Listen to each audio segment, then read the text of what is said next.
الكتاب ويعلمهم الكتاب والحكمة ويزكيهم إنك أنت العزيز الحكيم. صدق الله المولانا العظيم وصدق رسوله النبي الكريم. عائشة رضي الله تعالى عنها قالت: قال النبي صلى الله عليه وسلم: من أحدث في أمرنا هذا ما ليس فيه فهو رد. هذا حديث صحيح بالإسناد. وقال الله تعالى في شان حبيبه وأمر المؤمنين أن يصلى نبيه الكريم: إن الله وملائكته يصلون على النبي يا أيها الذين آمنوا صلوا عليه وسلموا تسليما.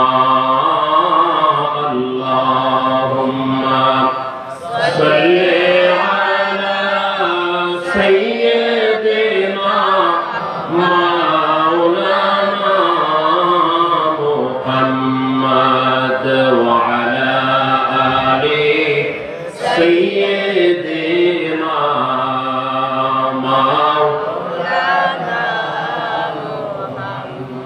এমন ধ্যান এবং ধারণা নিয়ে আল্লাহ হাবিবের শানে দরুদ শরীফ পাঠ করুন। যার চাইতে মর্যাদাবান, যার চাইতে শ্রেষ্ঠ, আল্লাহর কাছে যার চাইতে গ্রহণযোগ্য, আল্লাহ রাব্বুল আলামিন আর কোন সৃষ্টিকে সৃষ্টি করেননি। আপনি সেই নবীর সম্মান বোঝেন, আপনি সেই নবীর উপর দরুদ শরীফ পাঠ করছেন। অতি কতটা আন্তরিকতা, কতটা মহব্বত এবং কতটা আজমত, কতটা ইজ্জত নিয়ে করতে হবে, এইটুকু খেয়াল করলেই আমরা বিশ্বাস করি আজকে পবিত্র ঈদে মিলাদুন নবী সাল্লাল্লাহু আলাইহি ওয়াসাল্লাম উদযাপন উপলক্ষে এই আজিমুশ শান ইসলামী জলসায় এই আমাদের ওয়ার্দা অফিসের পশ্চিমে আলহাজ শাহজাহান বিলাস সাহেবের চাতালে এই ঝাড়বাড়ি পীরগঞ্জ দিনাজপুরে যে সমস্ত নবী প্রেমিকরা আল্লাহর বান্দাগণ বসে আছেন, আমরা বিশ্বাস করি ওই আজমত, ওই তাজিম, ওই ভক্তি অন্তরে রেখে আল্লাহ হাবিবের শানে দরুদ শরীফ পাঠ করলে কিয়ামতের ময়দানে আমরা আশা করি আল্লাহ পাকের হাবিব রাসূল করিম সাল্লাল্লাহু আলাইহি ওয়াসাল্লাম আপনাকে আমাকে ডাক দিয়ে দেখিয়ে দিয়ে আল্লাহ দরবারে আরজি পেশ করে বলবেন: হে আল্লাহ, এই লোকটি গুনাহগার হতে পারে, এই লোকটি অপরাধী হতে পারে, এই লোকটি পাপী হতে পারে, কিন্তু আল্লাহ এই লোকটা আমার উম্মত। যদি এইটুকু শুধু স্বীকার আমার রাসূল করিম সাল্লাল্লাহু আলাইহি ওয়াসাল্লাম করে নেন, আপনি লিখে নিতে পারেন আল্লাহ হাবিব যতক্ষণ পর্যন্ত আপনাকে নিয়ে জান্নাতে যাবেন না, ততক্ষণ পর্যন্ত আল্লাহ হাবিব আল্লাহর দরবারে সন্তুষ্ট হবেন না। আর আল্লাহ বলবেন: হাবিব, আমি আপনাকে খুশি করতে চাই, আপনাকে সন্তুষ্ট করতে চাই। আল্লাহর হাবিব দেখবেন তার একটা উম্মত এখনো জান্নাতে যাওয়া বাকি আছে। নবীজি বলবেন: আল্লাহ, আমি এখনো খুশি হই নাই। আল্লাহ ডাক দিয়ে বলবেন: যাকে নিয়ে জান্নাতে গেলে খুশি হলে আপনি খুশি থাকেন, আপনি তাকে নিয়ে আমার জান্নাতে চলে যাবেন। অতএব মহব্বতের সাথে, ভালোবাসার সাথে, হৃদয় নিংড়ানো ভালোবাসা দিয়ে একটু মহব্বতের সাথে দুই একবার দুরূদ শরীফ পাঠ করুন। ইনশাআল্লাহ আমরা সরাসরি কথা বলবো। প্রাণ খুলে সকলে মা বোনরা যারা পর্দার অন্তরে আছেন, আপনারা আপনাদের মতো করে পড়ুন। আর পুরুষেরা এশ মহব্বত জবান খুলে আল্লাহ হাবিবের শানে পড়ুন। আল্লাহুম্মা সাল্লি আলা সাইয়্যিদিনা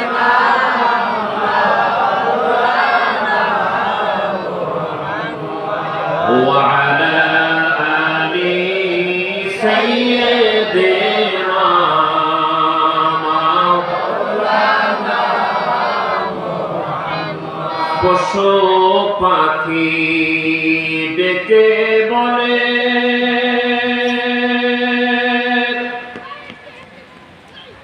আজকে মোদের খুশির দিন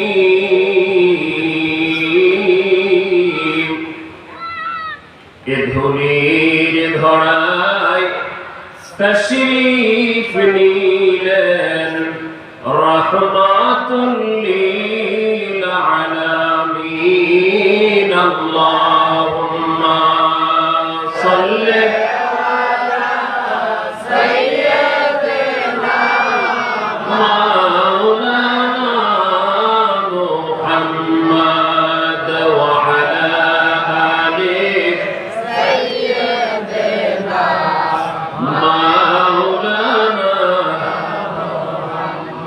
ধন্য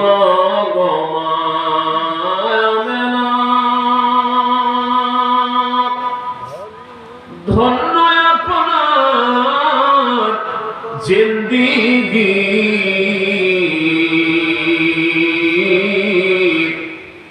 আপনারই উদরে জন্ম নিলেন শেষ জামানায় শেষ নবী আল্লাহুম্মা সাল্লি আলা সাইয়্যিদিনা মাওলানা মুহাম্মদ ওয়া আলা আলি সাইয়্যিদিনা মাওলানা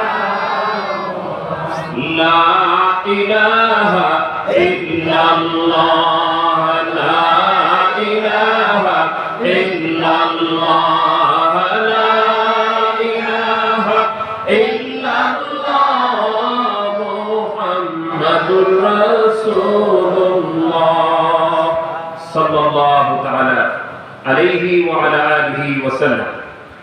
রাতের গভীরতার দিকে দৃষ্টি রেখে আপনাদের ধৈর্যটাকে বিবেচনায় রেখে পরিবেশ পরিস্থিতিকে আমরা গুরুত্ব দিয়ে সময়ের প্রতি মূল্যায়ন করে দীর্ঘ সময় কথা বলার বাসনা না রেখে সরাসরি আলোচনায় হাত দেবার মানুষে আল্লাহ পাকের দেওয়া তৌফিক অনুযায়ী আল্লাহ হাবিব রাসূল করিম সাল্লাল্লাহু আলাইহি ওয়া আলা আলিহি ওয়াসাল্লাম নেক নজর কামনায় আপনাদের সকলের দোয়া কামনায় আল্লাহ পাকের কোরআন কারীম থেকে তার হাবিবের হাদিস শরীফ থেকে পবিত্র ঈদে মিলাদুন নবী সাল্লাল্লাহু আলাইহি ওয়া আলিহি ওয়াসাল্লাম এই শিরোনামটাকে সামনে রেখে কিছু কথা বলার তৌফিক আল্লাহর দরবারে কামনা করছি। আল্লাহ পাক আমাদেরকে বলার আপনাদেরকে শোনার তৌফিক দান করুন, আমরা পড়ি আমিন। আমিন। আমার আগে আমার ভাই মাওলানা কারি মোহাম্মদ আলমগীর হোসেন বুলবুলি সাহেব নীলফামারী খাদেম বিশ্ব জাকির মঞ্জিল তিনি চমৎকারভাবে সুরলিত কণ্ঠে আপনাদেরকে তাকরীর শোনাচ্ছিলেন। আজকের সম্মানিত সভাপতি জনাব মোহাম্মদ আব্দুল করিম সাহেব, সম্মানিত কর্মী প্রধান বীরগঞ্জ উপজেলা দিনাজপুর, প্রধান পৃষ্ঠপোষক আলহাজ মোহাম্মদ শাহজাহান আলী সাহেব, ডিলার ও বিশিষ্ট সমাজসেবক বীরগঞ্জ, এছাড়া মঞ্চ উপবিষ্ট সম্মানিত মেহমানবৃন্দ যারা আমার সামনে বসে আছেন, আল্লাহর অত্যন্ত মায়ার বান্দাগণ, পর্দার অন্তরের সম্মানিত বোনেরা, সকলের প্রতি মুবারক ও সালাম আমি আবার জ্ঞাপন করছি, আসসালামু আলাইকুম ওয়া রাহমাতুল্লাহ। আমার আগে আমার ভাই, আমার এক ছাত্র ভাই আল্লাহ পাকের হাবিবের সামনে নাচ শরীফ করেছে, ওরে আলোকে আমি কথাটা শুরু করতে চাই। প্রথমে আমি আপনাদের একটু মনটা যাচাই করে নিতে চাই, আপনারা কি নবী দেখতে চান? সবাই চান না? সবাই নবীকে দেখতে চান? দেখলে কেমন লাগবে? খুব খারাপ? কতটা আনন্দিত হবে? আসলে কি দেখতে চান? যারা যারা দেখতে চান তারাই জবান খুলে আমি একটা তাকবীর দিব, তাকবীরের সাথে আপনারা শরীক হবেন। নারায়ে তাকবীর, নারায়ে রিসালাত। মাশাআল্লাহ। তো সেই নবী দেখতে কেমন ছিল? আমি আজকে এই টপিকস নিয়ে কথা বলবো। আমার নবীর চুল মুবারক থেকে শুরু করে আমার নবীর কদম মুবারক পর্যন্ত কেমন ছিল দেখতে,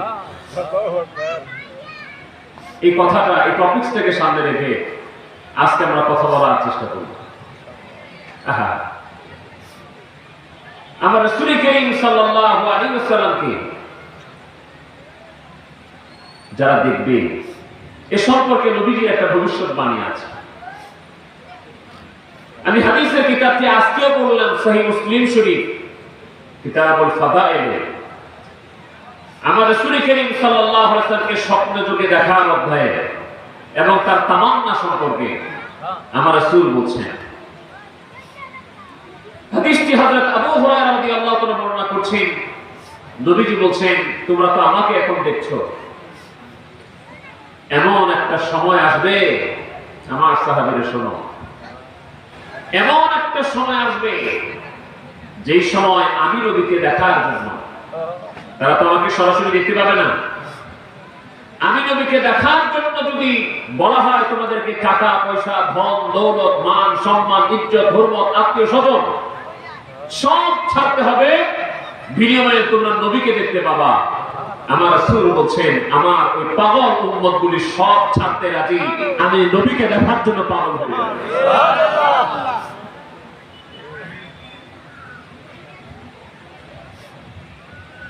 সে নবী দেখতে না জানি কত সুন্দর ছিল। যারা দেখেছে তারাই কপালওয়ালা, তারাই তো ভাগ্যবান। আমি দোয়া করি আজকে আখিরি মোনাজাত, এই দোয়াটা করব, আজকে যারা অত্যন্ত মহব্বতের সাথে প্রোগ্রাম শুনবেন, আল্লাহ যেন একটা মানুষকেও নবীকে স্বপ্ন যোগে না দেখায় কবরে ডাক না দেয়। আমরা বলি আমিন। আলোচনার বিষয়বস্তুর আলোকে আমি দুটি কথা প্রথমে বলে দিচ্ছি। আজকের আলোচনার বিষয়বস্তু পবিত্র ঈদে মিলাদুন নবী সাল্লাল্লাহু আলাইহি ওয়াসাল্লাম। যারা জানেন এবং জানেন না, যারা জানেন আপনাদের রিপিটের জন্য, শেয়ার করার জন্য, ঈমানটাকে আরো মজবুত করার জন্য, আর যারা জানেন না, একটু দ্বিধাদ্বন্দ্বের মধ্যে আছেন, আমি তাদের কাছে ক্লিয়ার করার জন্য বিষয়টাকে পরিষ্কার করছি। ঈদে মিলাদুন নবী সাল্লাল্লাহু আলাইহি ওয়াসাল্লাম এর শাব্দিক অর্থ হচ্ছে রাসূল পাক সাল্লাল্লাহু আলাইহি ওয়া আলা আলিহি ওয়াসাল্লামের পবিত্র জন্ম উপলক্ষে খুশি হওয়া। এবার আপনারা বলবেন, নবীজি পৃথিবীতে এসেছেন, জন্মগ্রহণ করেছেন, আপনারা কি আসলে বেজার না খুশি? বেজার কেউ হতে পারে? পারে, পারে, অনেকেই পারে। আপনারা কি মনে করছেন সবাই নবীকে ভালোবাসে? সবাই নবীকে চায়? যারা চায় না তারা বেজার। ভাইরা আমার, এবার আসুন, তো আমরা জন্মদিন কেন করব? এটা হলো একটা আপত্তি। আমি নবীজির চুল মুবারক থেকে কদম মুবারক পর্যন্ত কথাগুলি বলব। নবীজির জন্মদিন কেন করতে হবে এবং এটা কোরআন হাদিসে এর গুরুত্ব কতটুকু এবং এর বৈধতা কতটুকু? যদিও এর বৈধতার ব্যাপারে আমরা স্পষ্ট বলছি, এখন যদি কেউ বাহাস চ্যালেঞ্জ এটা ওইটা করে করে বলে যে আপনারা যদি জায়েজ প্রমাণ করতে পারেন তাহলে এটা জায়েজ হবে, নাজায়েজ প্রমাণ করতে পারলে নাজায়েজ হবে। এই বর্তমান যুগে কারো জায়েজে, কারো না জায়েজে, কারো বসায়, কারো না বসায় মিলাদুন নবী সাল্লাল্লাহু আলাইহি ওয়াসাল্লাম জায়েজ হবেও না, নাজায়েজও হবে না। জায়েজ এবং নাজায়েজ এটার ফজিলত প্রসঙ্গে যারা কথা বলতে পারতেন, দালাইল দিতে পারতেন, মাসআলা দিতে পারতেন, তারা স্পষ্ট আকারে দালাইল দিয়েছেন, ইস্তিখরাজ করেছেন, ইস্তেনবাত করেছেন। ওয়াকাদ ইস্তাখরাজ লাহুল হাফিজ ইবনে হাজার আসলাম মিনাস সুন্নাহ ওয়া কাদা হাফিজ সুয়ুতি, আল্লামা জালালউদ্দিন আব্দুর রহমান সুয়ুতি, আল্লামা ইবনে হাজার আসকালানি, তারা লক্ষ লক্ষ হাদিসের হাফেজ, তারা সব দলিলগুলি ইস্তেখরাজ করে, ইস্তেমবাত করে, বের করে, সাব্যস্ত করে এটার বৈধতা এবং এটা ইস্তেহবাব মুস্তাহাব হওয়ার দলিল প্রমাণ ফতোয়া দিয়ে গেছেন।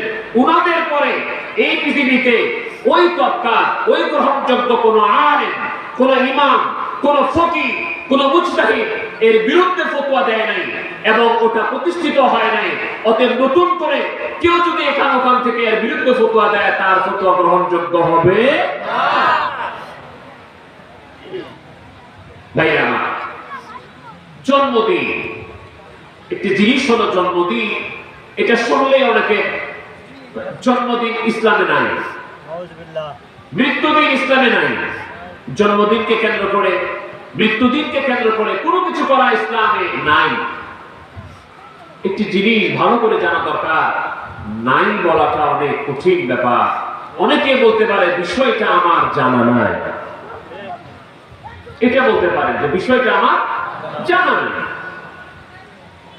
এবার আসুন তো, জন্মদিনকে, মৃত্যুদিনকে আল্লাহ কি গুরুত্ব দিয়েছেন? সূরার নাম সূরা মারিয়াম, আয়াত নম্বর 15। আল্লাহর একজন নবী ছিলেন হযরত জাকারিয়া আলাইহিস সালাম, তার সন্তান হযরত ইয়াহইয়া আলাইহিস সালাম। আল্লাহ পাক তার সম্পর্কে বলেন, সালামুন আলাইহি ইয়াওমা উলিদা ওয়া ইয়াওমা ইয়ামুতু ওয়া ইয়াওমা ইউবআসু হাইয়্যা। আল্লাহ পাক বলেন, ওই ইয়াহইয়া আলাইহিস সালামের উপর সালাম কোন দিন?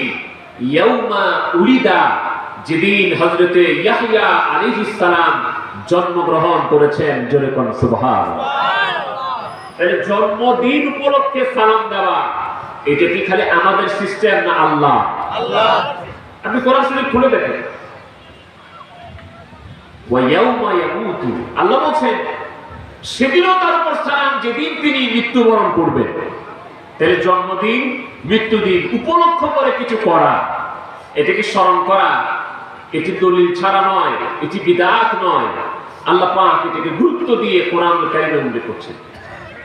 শুধু এটুকু নয়, আল্লাহ পাক বলেন সেদিনও তার প্রতি সালাম, ইয়াউমা ইউবআসু হাইয়্যা, যেদিন তিনি আবার কিয়ামতের ময়দানে উঠবেন। আল্লাহ পাক বলেন আমি ইয়াহইয়া আলাইহিস সালামের উপরে ওই দিনও সালাম প্রদান করছি। জোরে কোন আল্লাহু আকবার।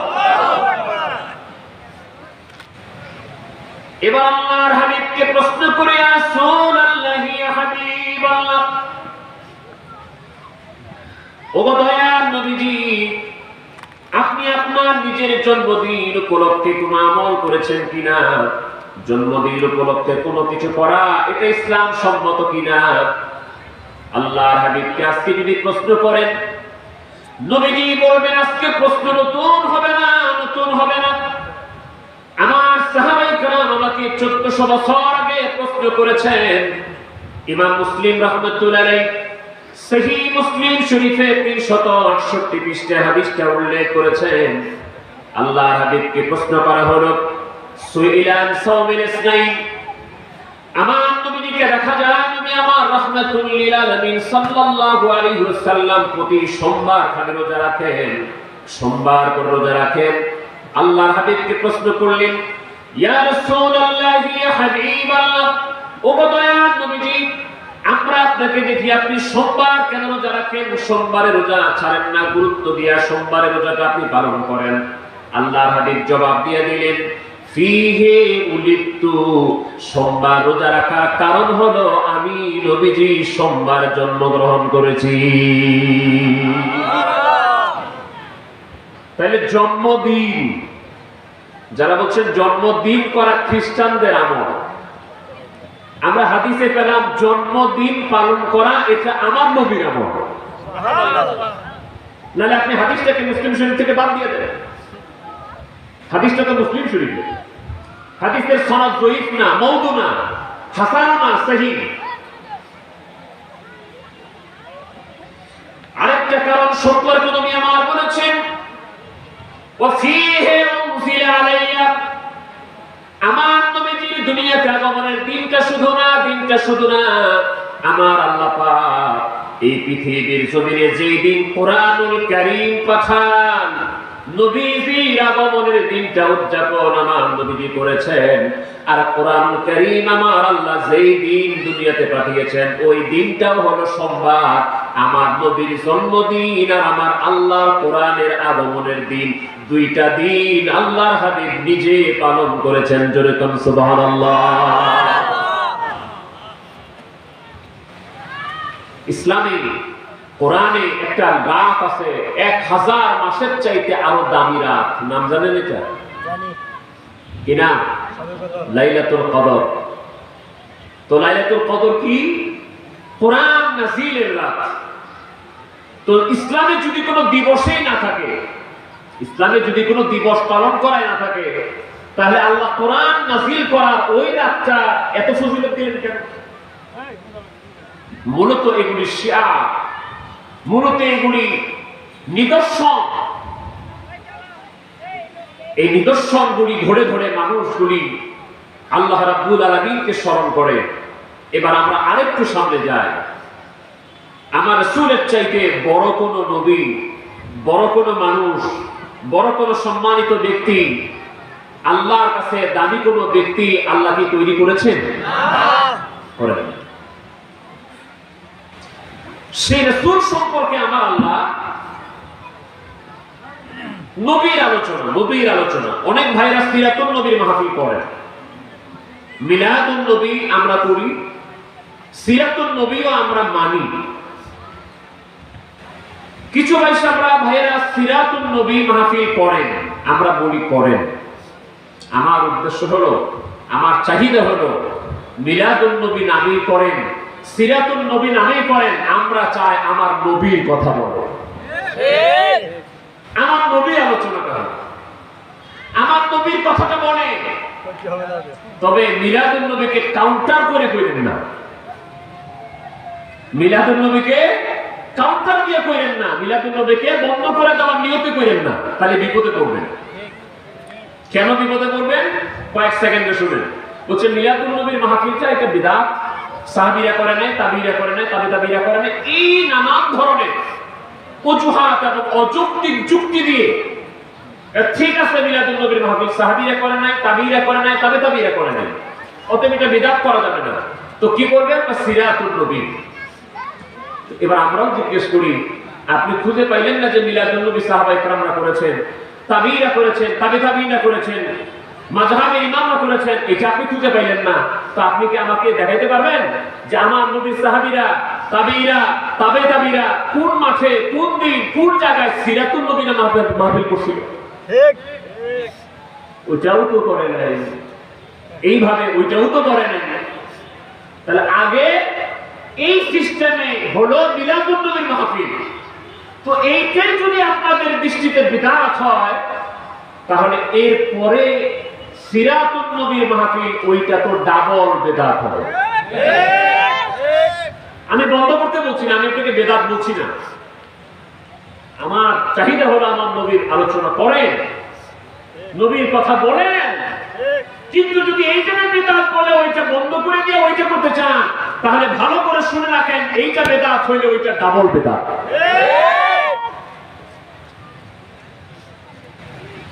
মূল কথা হলো আমার নবীর কথা বলা, নবীর আলোচনা করা। নবীর আলোচনা না করলে মানুষ নবীকে জানবে কেমনে? নবীর আলোচনা না করলে নবীকে মানুষ চিনবে কেমনে? নবীর আলোচনা না করলে মানুষ নবীর উপর ঈমান আনবে কেমনে?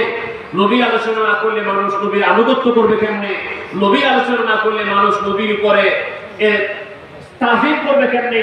নবীর আলোচনা না করলে মানুষ নবীর অনুসরণ করবে কেমনে? তাহলে নবীকে অনুসরণ করার জন্য, নবীর আনুগত্য করার জন্য, নবীকে ভালোবাসার জন্য, নবীর উপর ঈমান আনার জন্য প্রথমে যে কাজটা করতে হবে ওইটা হলো নবী সম্পর্কে আলোচনা করে মানুষকে নবী চিনাইতে হবে। এই কাজটা করেছেন আমার আল্লাহ। এই কাজটা কে করেছেন? আল্লাহ। দেখেন দলিল, আল্লাহ সব নবীদেরকে আমার নবীর উপর ঈমান আনার কথা হুকুম দিয়েছে। আমার নবীর উপরে ঈমান আনার হুকুম দিয়েছেন, তাকে সহযোগিতা করার হুকুম দিয়েছেন। কিন্তু তার আগে কি করেছেন? সমস্ত নবীরা পৃথিবীতে আসবে, আমার নবীর উপরে ঈমান আনবে। আমার আল্লাহ রাব্বুল আলামিন এটা করার বহুদিন আগে যখন আদম নবীকে আল্লাহ পাক মানবীয় সুরতে এই আকৃতিতে তৈরি করেন নাই, হাওয়া আলাইহিস সালামকে আল্লাহ পাক মানবীয় আকৃতি তৈরি করেন নাই, শীষ নবী, ইব্রাহিম নবী, মুসা নবী, দাউদ নবী, ইয়াহইয়া, ঈসা, রূহুল্লাহ আলাইহিস সালাম কোন নবীকে আল্লাহ পাক দুনিয়াতে পাঠান নাই। আমার আল্লাহ রাব্বুল আলামিন আলামে সাকে পৃথিবীতে নবী এবং মানুষ পাঠাবার আগে রূহের জগতে আমার আল্লাহ সব নবীদের রূহগুলিকে একত্রিত করে সেখানে আমার আল্লাহ পাক ওই মজলিসের মধ্যে আমার নবীকে অন্যান্য নবীদের সামনে পরিচয় করায়া দিয়েছে। আল্লাহ কোরআন বলছে সূরা আল ইমরান 81 নম্বর আয়াতে আল্লাহ পাক বলছেন ওয়া ইয আখাযাল্লাহু মিসাকান নাবিয়্যিনা লামা আতাইতুকুম মিন কিতাবিন ওয়া হিকমাহ সুম্মা জাআকুম রাসূল। আমার আল্লাহ পাক বলেন ও হে নবীরা তোমরা শুনে রাখো আমি তোমাদেরকে আমার কিতাব দিব, আমি তোমাদেরকে আমার হিকমত দিব। তোমাদের কিতাব এবং হিকমত এটাকে সত্যায়ন করার জন্য একজন রাসূল পাঠাবো। ওই রাসূল তোমাদের কিতাবকে তোমাদের হিকমতকে সত্যায়ন করবে। ওই রাসূল আমি তোমাদের কাছে পাঠাবো। আমি আল্লাহ পাক তোমাদের কাছ থেকে ওয়াদা নিতে চাই, আমি আল্লাহ অঙ্গীকার নিতে চাই আমার ওই রাসূল যখন তোমাদের কাছে যাবে তোমরা কি তার উপর ঈমান এনে এনে তার খেদমত করবা কিনা? সুবহানাল্লাহ।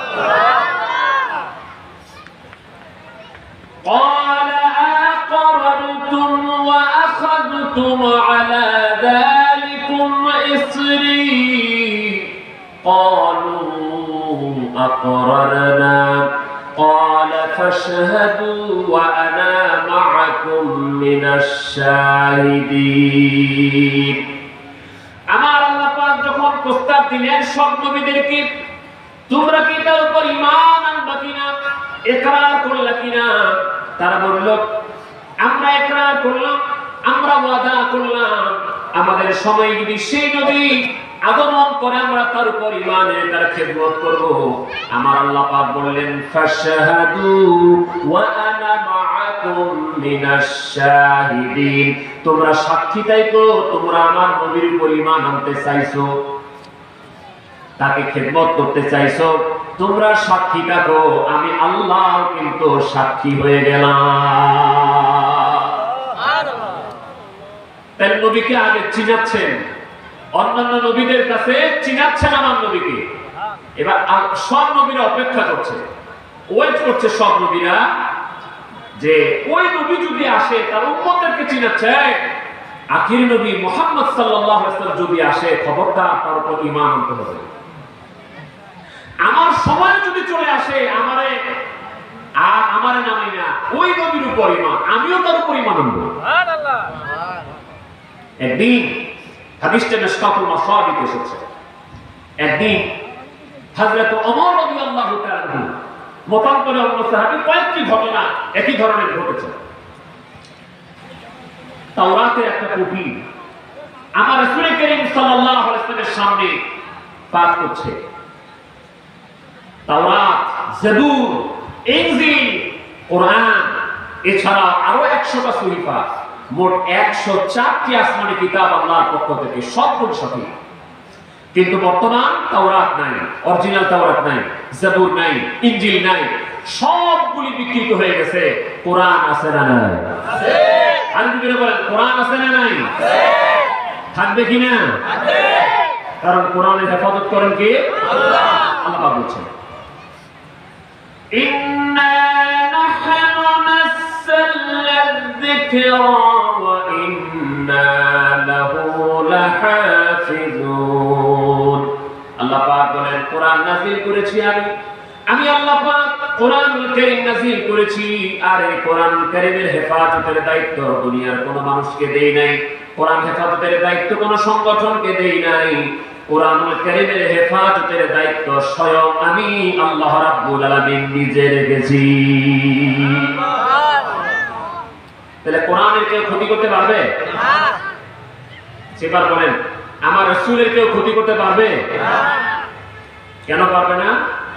কোরআনকে সংরক্ষণ করা, কোরআনের হেফাজত করার দায়িত্ব যে আল্লাহ নিয়েছেন, আমার রাসূল করিম সাল্লাল্লাহু আলাইহি ওয়াসাল্লামের ইজ্জত আবরু হেফাজতের দায়িত্ব সে আল্লাহ পাক নিয়েছেন।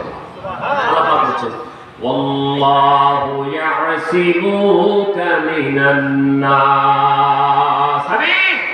আপনি টেনশন নিয়েন না, আপনি চিন্তা করেন না, মানুষের অনিষ্টতা থেকে, মানুষের দুশমনি থেকে, হিংসুকের হিংসার থেকে আমি আল্লাহ পাক আপনাকে বাঁচাবার সব দায়িত্ব আমি আল্লাহ নিজে রেখে দিয়েছি।